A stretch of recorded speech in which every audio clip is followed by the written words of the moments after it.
Hello, Mark. I'm really happy to have you on board of the platform Dance and Age within the project Tempus Fugit. Actually, you're my first guest, and I'm really happy to have you. Where do I find you? Where do you find me? I'm in Lisbon. What do you do there? I'm working with Mariana Tenyer Barroche. Mm-hmm. We're doing a performance on Friday of a piece called A Power Ballad. So coronavirus, no more for you. You're open the season already. Well, in Portugal, it's been a few weeks that everything is open again. Mm-hmm. It's not like in France, where France is opening a little bit in Wednesday. Mm-hmm. Bars will open, terraces will open, theaters and cinemas will open again, but with very drastic numbers of people, of course. Yeah, here is the same. We have 50% capacity of the auditorium. 50, that's good. We only have 35. We beat you on this. 1 out of 3. Yeah. So now we'll talk about time and age in your work. And actually, in my observation, I could identify, let's say, like 4 lines of touching upon these notions, the notions of time and age in your work. And maybe the first and the most literal one being the age perceived as associated with the passage of time and the way it affects life and human life and body, and especially the life and body of the dancer.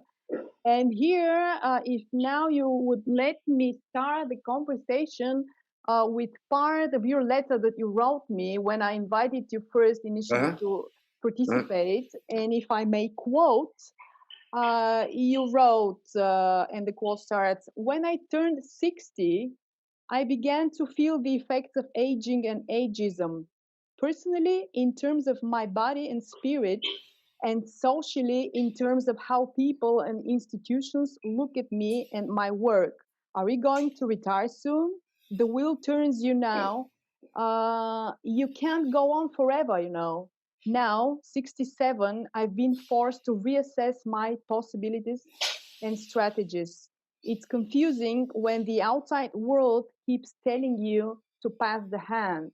I always believed that I would perform forever, like Josefin Beyker or Valeska Gert, and I still do." And I think it's a great passage, which more or less answers the question, how do you feel being a dancer at the age of 67, and how do you relate? 68 now. 68! I'm a year older. A year older. When was your birthday? In January. January. Yeah. And what is age for you, and how do you relate to age, actually, is my first question. Well, I think I was kind of naive when I was much younger. I thought that I would live forever. I mean, not forever, but I know you don't live forever, but a long time. And that I would just continue to work and do my stuff. And I have to admit, in the last 10 years, things have changed. My body has changed. The way I look at things has changed. My emotions have changed. And second of all, the way people look at me has changed. And I didn't expect that. I think that it would be so difficult, that institutions and programmers would like, well, now you're finished, you know. And I said, well, no, I'm sorry, but I'm not finished until I'm dead, so or sick or whatever. Yeah. And there's in the last 10 years there's been a resurgence of this desire for young flesh, young people, new artists. I mean, when you have someone from an institution who says to you, "When are you going to retire?" when you're 64 years old, it's a kind of a shock, you know. It's really, well, I don't know. I hadn't really thought about it. And they're like, well, maybe you should think about it. And because the whole society's structured around people retiring at like 65. I mean, it's some a little bit less, a little bit more. Then you really have to begin to think about that. What is what is my relationship to aging? And it made me, I got a bit pissed off, actually. I was unhappy that people believe that there's your active life, and then when you reach a certain age, it's over, and you go and you live in your country house, and you do some gardening and some whatever. And I said, no, I don't believe that. For me, I don't believe that. And my work changed then. I made a piece called Staying Alive in 2018, which talks a lot about my relationship with my mother, who was a very resistant woman, who she had cancer for many years. And one time she just said, okay, this is it. I don't want to live anymore. And she said to my dad, well, take me to the clinic and don't pack a bag because I'm not coming back. And when she got there, she stopped eating and she stopped drinking. And in 1 week, she died. And this for me is incredible in some way. She said, I've had enough. My life is over. I don't want to do this anymore. For me, it's a bit different because I'm not sick and I'm not, for the moment anyway, I'm fine. And but I still believe that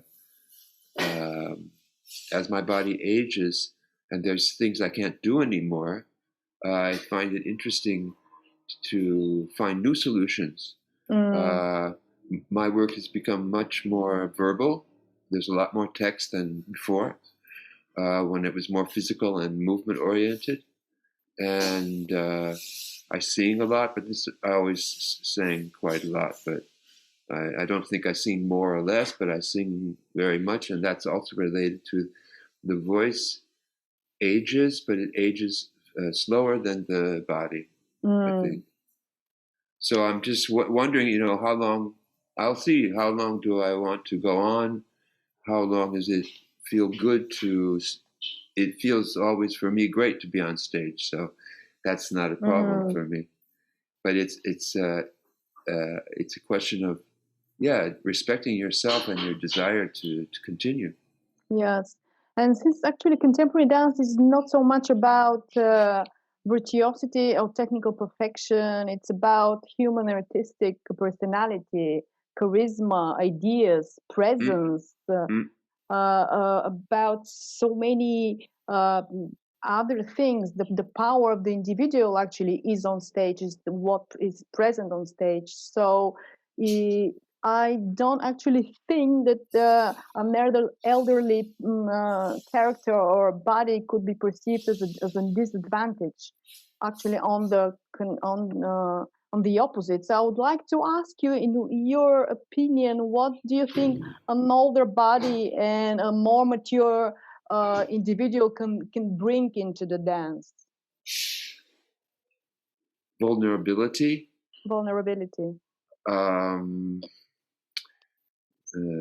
The show that I'm doing with Mariana is very inspired by a woman named Tempest Storm, who she's not so well known in America quite a bit. She's the oldest stripper in the world, and she recently died. She was 93 years old, and she stopped about 4 years ago. So I think that's fantastic. Someone like Josefin or Valeska, it's the same. They never stop. Josefin died the day after her new show opened in Bobino in Paris. And Valeska continued to perform even when she was how old was she? 80 years old, I think, in her little cabaret in Germany. So that's like the force of to go on and to continue and to enjoy the life, especially when you're a stage beast like these people and like me. The pleasure of performance is valid and still very powerful. And actually, this maybe touches on the second line of dealing with the notions of age and time in your work, and I would call this your relation to past and history, and not only personal history, as you just mentioned, that Staying Alive is based on actually your private histories and your stories about your mother, and you have 5 or maybe 6 performances under the name Homage that you've been creating before. Jesus, in the 90s. In the 90s, yeah, 89 till 99. So it was about all these performances like Under My Skin, Witness, Icons, the Vals de Vaclav. Yeah, in what way did you approach these iconic figures, and in what way did you relate to the history of dance? What was your key? It was actually a mistake, because the first piece was, I was asked, it was a command, to make a solo for Vaclav Nижински, and so made to the Vaclav. Then 2 years after that, my mentor, Hairi Shepard, died of AIDS. And the only way I could express my grief and my sorrow was to make a solo for him called Witness. And then a couple of years later, someone else asked me to make a piece for Jozefin Beykър, who I didn't really know at the time. And I did a lot of research to find out, and I found this fantastic woman who, she was incredible. Her energy, her struggle for human rights for Black people, and her rainbow family. She adopted 12 children from different countries and from different religious beliefs to make a tribe. And then the last one was Valeska Gert, which was my choice, who is one of I consider to be one of the absolute greatest artists of the 20th century. And her whole story of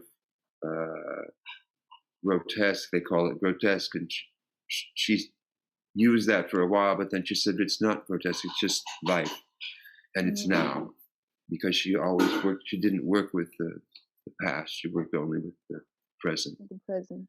And then I had these 4 solos, and they were all about homages. So I had the possibility in Impostance to put them all together for the first time. And then it was so evident that they fit, that they talked back and forth to each other, they resonated, they contradicted each other. So then that was the beginning of Homage, which I did many, many, many, many times all over the world.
Yeah.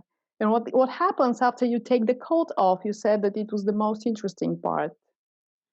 When I take off the coat, I'm wearing a costume exactly like the curtain. Oh wow! And I fade into I disappear, except my hands and my face disappear into the curtain, and then comes the Prince song, and things pick up. Mm. And why do you think there is such a boom of revivals or tributes to the history of dance nowadays in contemporary dance? It's really a huge trend. Oh yeah, I don't know. You don't know? No, I don't have an idea about that. Why would contemporary dance performers and choreographers would like to touch upon the past? Why would they need the past in the history? Well, I think there's always a desire for references. Like I work with tons of references, not only to dance, but also to politics or situations so I think it's normal in a way for people to want to go back, to come to the present, take it to the present. I made a piece in 2010 called Black and Blues, which was about minstrel shows in the United States in the 19th century, where the white people would cover their faces in black paint and pretend to be blacks. And then after the Civil War, the black people, so the black slaves who were liberated, started to do blackface, but they also would put the black paint over their black faces. So it's a very tricky, ambiguous situation that has led up even to today with for example, the word Negro. You're not supposed to use the N-word. This is terrible, And when we made the piece, I wanted to go to the States with that. I went to New York to find a producer, and they all laughed and said, "Are you kidding? You can't do that show. You can't do blackface in America anymore. It's impossible.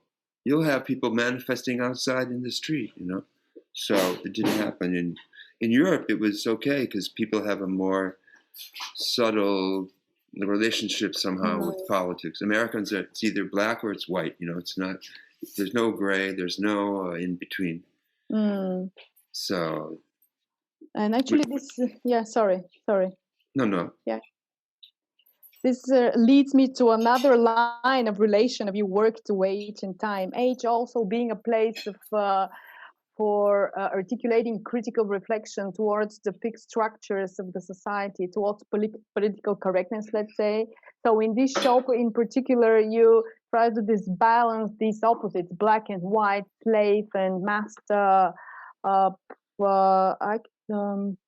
It was questioning the notions actually of race, class, gender, and reverse the science of identity and power, something like this.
chante, je danse un numéro, je m'appelle Jimbo. Je suis content d'être nègre, et toi aussi je suis sûre.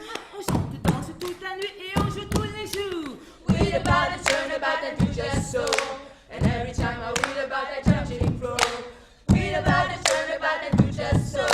And every time I read about that jumping crow. Mes chers frères nègres, je pense pas qu'il soit juste de rigoler de ça. Qui ont la malchance d'être blancs, ils dépendent des dollars. Pour eux c'est une douleur, pour pouvoir être enfin des gentlemen de couleur. Hey! Read about it, turn about and do just so. And every time I read about the jumping crow. Read about it, turn about and do just so. And every time I read about the jumping crow. Si les blancs s'en vont en guerre, les noirs seront aux cieux. Car leur désir de liberté brille dans leurs yeux. Et si les noirs sont libères, ils sortiront à terre. Et ce serait un jour meilleur, pas en avant pour le nègre. Read about it, turn about and do just so. And every time I read about the jumping crow. I read about it, turn about and do just so. And every time I read about the jumping crow. Je suis pour la liberté, l'union, pas la guerre. Même si je suis un homme noir, le blanc, ça fait mon frère. J'avertis tout le temps du blanc, ne bloquez pas ma route. S'il m'insulte, il perdra honte. Read about it, turn about and do just so. And every time I read about the jumping crow. Read about it, turn about and do just so. And every time I read about the jumping crow. J'ai vu des créatures honteuses assis devant un spectacle qui les frappait dans l'âme, crachant leur méchanceté. Shuffle off your motor coil, do just so. Show them that the place a thing and jump Jim Crow. I wheel about and turn about and do just so. And every time I wheel about, I jump Jim Crow. Sometimes, B-boy! Comment tu te sens ce soir? Oh, mal. Qu'est-ce qui se passe? Ah, got the blues. Ah, got the blues. Ah, got the blues. Yeah. Et pourquoi? Ah, parce que j'ai pas dormi de la nuit. Et pourquoi tu n'as pas dormi de la nuit? Parce que la fenêtre était ouverte et que j'entendais des...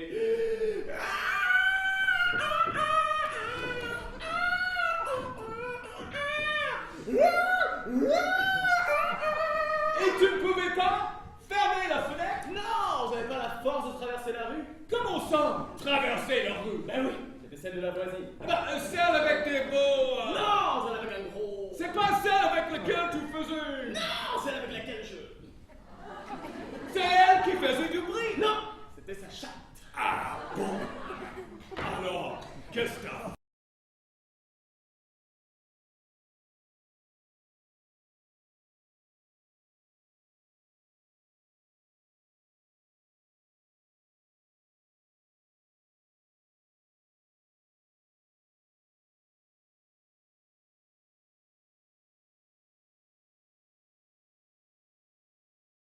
It was the characters were the four women because in the minstrel shows there were very seldom women.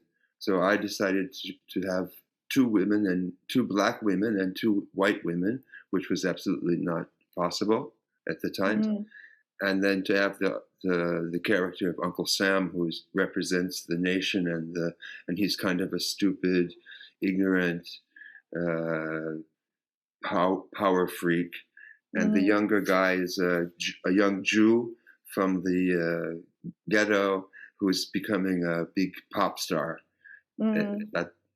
It's much more complicated than that, but we move from the past to the recent history, so it moves into Motown and Marvin Gaye and Tina Turner. This music done by the four women in different costumes, and it ends with a rap similar to the beginning, which is we saw, where they're rappers, and they rap about the situation of how everything is difficult and fucked up in the world, and da da da da, and then it ends with kind of a gospel song. Wow. Actually, in your work, you mix a lot very different genres, but mainly, let's say, entertainment, like cabaret, musical. You love these genres, right? Yeah, well, it's where I come from.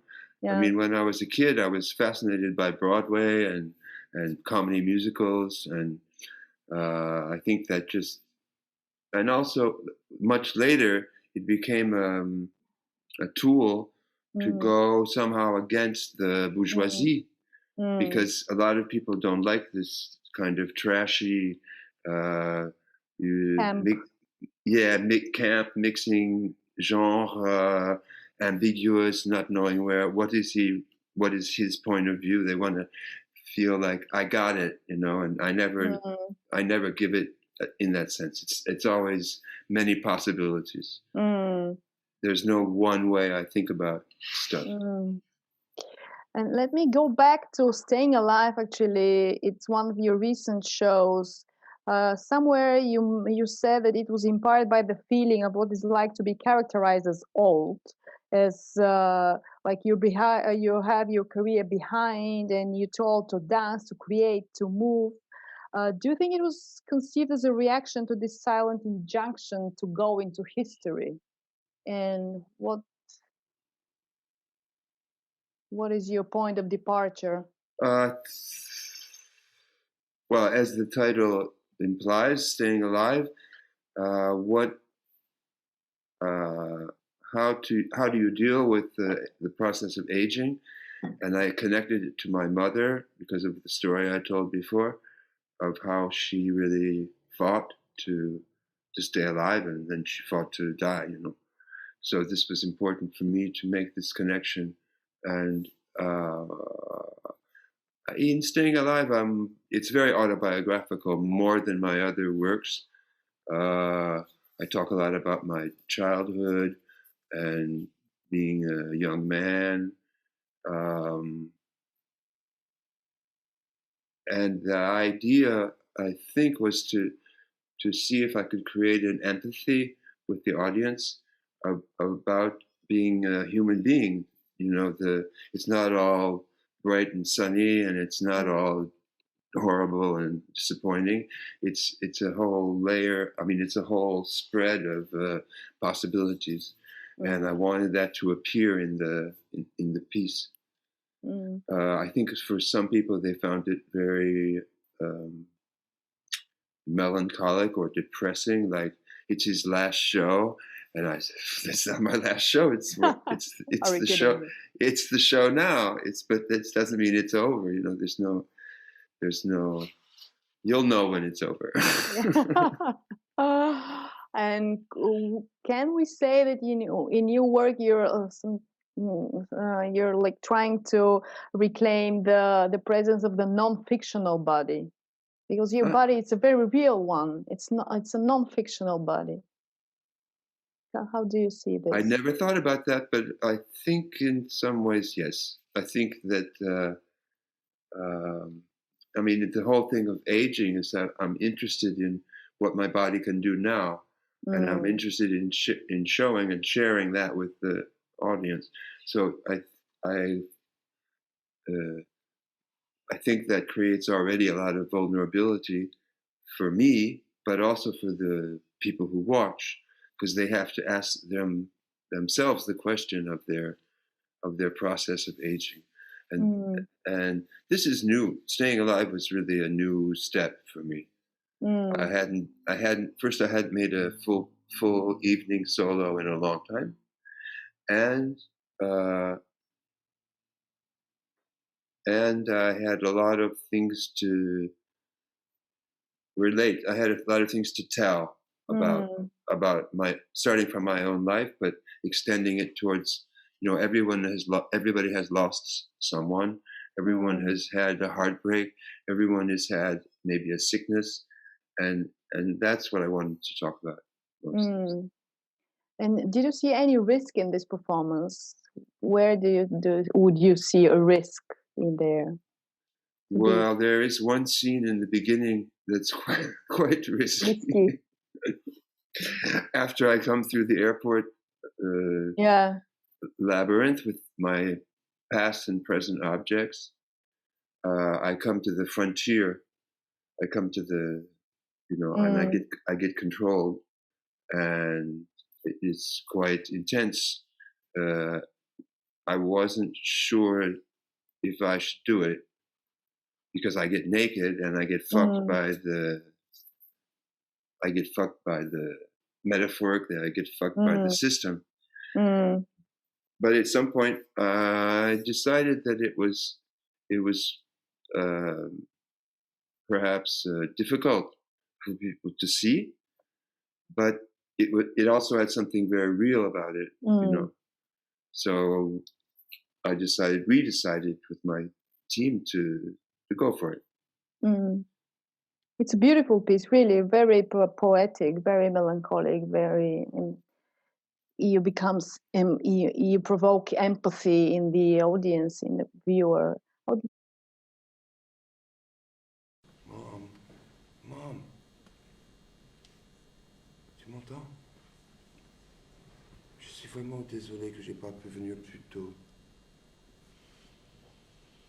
I love you.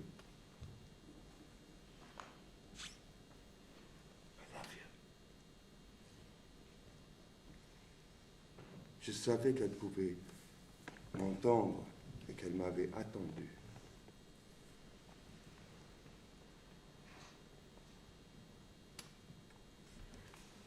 You've got extraordinary private eyes with a delicate regard that tells no lies of a vow that might be broken and a dream that's left unspoken. May I penetrate the secrets of your soul, integrate the things still left untold, and the war between the two, what you say and what you do. I love you. À un moment, je suis allé à la machine à café et j'ai rencontré une infirmière qui m'a dit, il y a 2 nuits, votre mère, elle est sortie de son lit et elle a crié, elle a hurlé, elle a renversé des choses, elle a poussé les gens. Elle était dans un état que je n'ai jamais de toute ma vie vu de rage. I wanted to ask you about improvisation. You're very much fascinated by it as a dance practice and technique. And if we perceive improvisation as a free and controlled flow of movements in time and space, surrendering to risk and vulnerability, do you see a connection, a link between improvisation and age, actually? Isn't what aging is all about?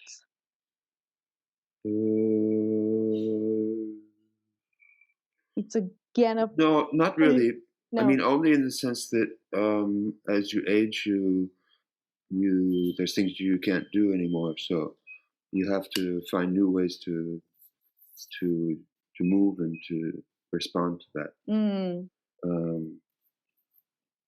But I think anybody at any age can improvise. It's all a question of practicing mostly. Yeah. So, like, just conceptually, that aging and time actually is, in a way, real-time composition. Oh, aging is a real-time composition. It's another, interest and thing that you have, that you do. And actually, what do you like so much about real-time composition? What does it give to you as a dancer, as a practitioner? I think it's the idea of being in the present, and it's a very long and complicated work, and practice, but it's very rewarding in the small moments where it's really happening, where everything is connected, the whole world is connected. You're connected with your partners, you're connected with the space, you're connected with the audience. And those little time capsules are fabulous in a sense that when you're doing set work, that can happen also, moments of grace or moments of intense interaction with the audience, but it's not the same because it's in the moment that it's taking place. It wasn't prepared at all before. It's really at this moment that it takes place. And that's the whole thing that I like about improvisation. And that I have also used in my set work to with my performers to get them to understand that even though you're doing something that you know what you have to do, you have to forget and do it for the first time, every time. And then it becomes even more interesting, more exciting. And improvisation could be perceived as a way to get away from the prescribed fixed trajectory of life and art, actually to negotiate your own way of being in the world, not to surrender to the social choreography. Do you see it like this in a way? No. Sorry, but no. To defy control, like you said, maybe it's a latent interest of yours that you have towards defying the institutional control, like on the airports. So I have always been involved in the two extremes: extremely set choreography and extremely improvised. When I improvise, I don't like to follow structures. I want everything to be here and now. And when I do set work, it's all planned beforehand. But when you perform it, if you stay alive, you perform some at another level. And this I also really like. And in between, I don't like so much. I don't like structured improvisation, and I don't like so much choreographies or set works where they're kind of sloppy and not so. You haven't worked on all the fine details of what you're doing, and all the layers of the images that you're creating. This is very important for me. It doesn't happen the same way in improvisation. The layers are it's more difficult. And actually, you're writing a book currently with Mike Stewart about this. Could you tell us a little bit more about it, about the book? Well, I asked Meg in 2016 if she would like to collaborate with me and also with the photographer Gilles Toutevoix on a book about real-time composition and improvisation also. And so we did, for the first 3-4 years, we did workshops and laboratories with people, and we documented all these things that were going on. And then we started to write really the book. And now we're in the process of, the manuscript is almost finished. And I have recently found an editor, which is great because it was a hard thing to find someone who wanted to make a book about improvisation. And it should come out in the spring of 2022. And it's called One Shot, Dialogues in Real-Time Composition. Yeah, it's written in the form of a dialogue between you and Meg Stewart, and some fragments. Not only, but there are a lot of dialogues. And because in the process we made a duet, which has a lot of talking, improvising talking, not set talking, and movement. This duet, which is also called One Shot, has been the kind of performative example of the written stuff. Actually, I've chosen one paragraph from the book, if you would let me read it. Mm-hmm. So you say, from birth, your body is constantly evolving. When you're young and resilient, and you recover quickly. With age, the muscles, joints, and bones get fragile. Your breath shortens, your endurance fades, and your movement vocabulary is reduced. You don't recuperate as easily, and there are movements you can no longer do. In addition, an apprehension appears, real or fake. I can't do this. I shouldn't do that. You avoid or censor moves you once did effortlessly. Interesting to observe, it's also terribly frustrating. Possibilities are lost forever. How can we invent new strategies? How can we discover movements you never even dreamed of? So, how can we invent new strategies or movements you've never dreamed of? It's practice. Practice, through practice, yeah, I guess. Yeah, you just have to, but it's not only that you make those new moves, it's all the whole situation and the context that makes with you. The environment will take you to a new place if you let go and let it happen. This is very important about improvisation. Mm. If you want to make it happen, you'll have a very hard time improvising. Mm. It's not about that at all. Mm-hmm. And maybe to finish with this, your last piece is called Celebration, right? That's right. I wanted to ask you, in what way is it connected to the book, The Possibility of an Island of Michel Houellebecq, that you used in the performance, right? And you read paragraphs from the book. Yes, a few, not so much, but a little bit. Yes, at the end of the show. Yeah. Which is it's a book that really it struck me. It was an important book. Yeah. For me. And it's very vast. I mean, he talks about so many things, and particularly he talks about aging, and that was one of the places where I was really interested, because he really talks about it very well. I think.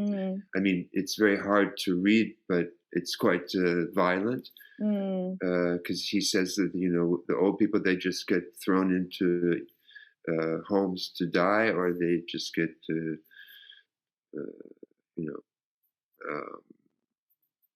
so that fit into the idea I had of this piece, which changed a lot, because originally it was with I don't know if you know Franz Postra. We were supposed to be a duet with the two musicians, two duets, and it was about the relationship of the old man with the younger man, and then Franz decided to stop because of COVID. He didn't want to do quarantine and have going back and forth from Vienna to France. And then we had to decide what to do, because I thought, Franz is my partner for 50 years. We've done so many things together. So could I find someone else? And then I decided, no, I can't find someone else. I do it, me and the two musicians. And the whole thing changed at that moment a lot. But it's okay. I mean, now it's fine. In the process, it was a bit difficult because it wasn't at all what I expected. But no, it's fun, and it's not just about. I don't know what it's about yet. It's about celebration of. That's why it's called celebration. Celebration of the moment. I think. It sounds like kind of stupid and mystical to say be here now, but I think somehow that isn't, with all of the emotions that creates, from sad to happy to rage. There's a lot of rage in this piece.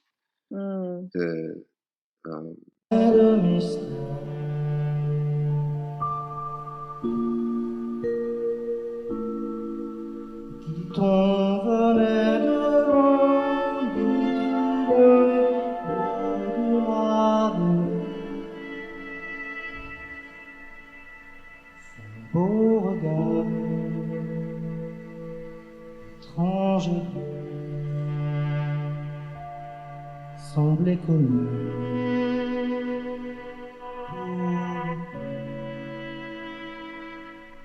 Son beau regard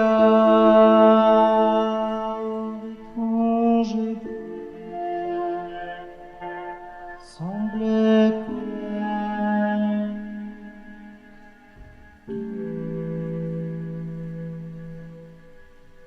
Puis un matin,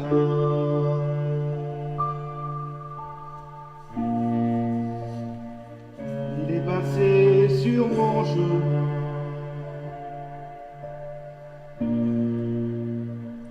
Il m'a parlé d'un roi de vous, puis de nous, puis il s'est éteint. Son beau regard étrange et doux semblait connu tout de tout. Son beau regard étrange et doux semblait connu.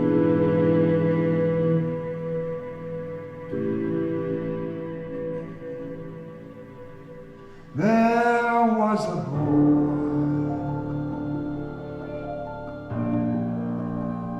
a very strange, enchanted boy. They say he wandered near and far, over land and sea. A little shy and sad of eye, but very wise was he. A little shy,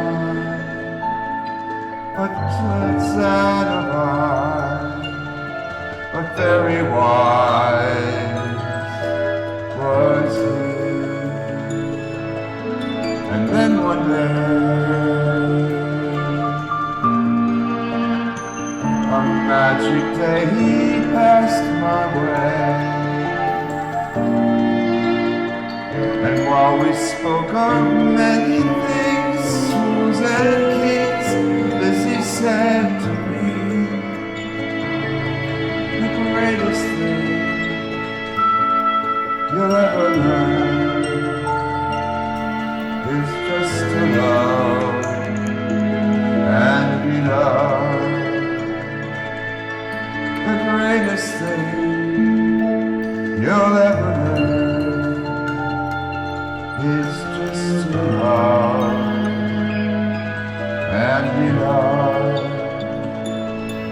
in return.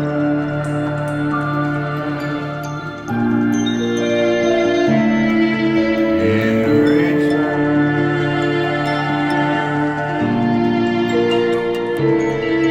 In return.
And what was the first idea or the first inspiration that was a starting point for the creation from the very beginning? Was it the music, the book, or just some? No, it wasn't the book. That came later. But it was the. I really wanted to do a quartet. I didn't want to do a solo, so I wanted to do a double duet. And I know Max and Tom from some years, and we worked together mostly in improvisation, but not in set work. And France, I know, like I said, for forever, since 1980. So, and yeah, so it was the form. It was the form. Yeah. It was a group piece. Yeah. Okay. Since I'd made Staying Alive, I didn't want to do another solo. And it turns out it's not a solo, but it's not a solo. And again, there music in there. Always. Always, yeah, lovely. How did you choose the pieces, the ones that you sang in the piece? There's some really. I have a huge collection of songs I like, and that I think I would someday like to sing. So I think about the context, and I think, yeah, that's good. Nature Boy, the first song I sing. And I wanted to. Well, I won't give it away, but the last song is also a song I wanted to sing for a long time. Queen. Yeah, lovely. Thank you very much. It was a pleasure for me to be with you in this hour. Yeah.